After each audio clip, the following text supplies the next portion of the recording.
बिस्मिल्लाहिर्रहमानिर्रहीम। अस्सलाम वालेकुम नाज़रीन, आप देख रहे हैं वन टीवी यूट्यूब चैनल। नाज़रीन, अहम अपडेट आपके साथ शेयर करने जा रहे हैं। इससे पहले गुजारिश है कि हमारे चैनल को सब्सक्राइब कर लें और वीडियो को लाइक करें ताकि हर नई आने वाली वीडियो आप तक बराबर पहुँच सके।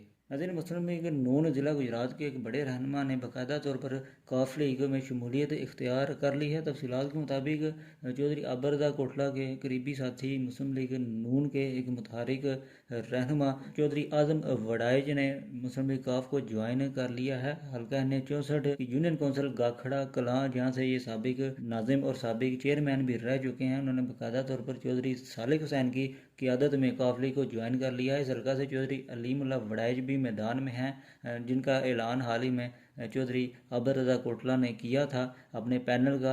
और ये एक बड़ा सियासी फ़ायदा हो सकता है चौधरी सालिक हुसैन के लिए। हल्का N64 में चौधरी आबर रजा कोटला के करीबी साथी रह चुके हैं हाल ही में हाजी नासिर महमूद, चौधरी अलीमुल्लाह वड़ाइज। इसके साथ साथ साबिक वज़ीर आला पंजाब मियाँ हमजा शहबाज के साथ भी इनकी तस्वीर मौजूद हैं। मुस्लिम लीग नून ज़िला गुजरात की तमाम तर तंजीमी सरगर्मियाँ जो हैं उनमें ये बिल्कुल मुतहरिक थे और एक बड़ा वोट बैंक रखते हैं अपनी यूनियन कौंसिल में। आपके ख्याल में हल्का N64 से किस उम्मीदवार के जीतने के चांसेस हैं?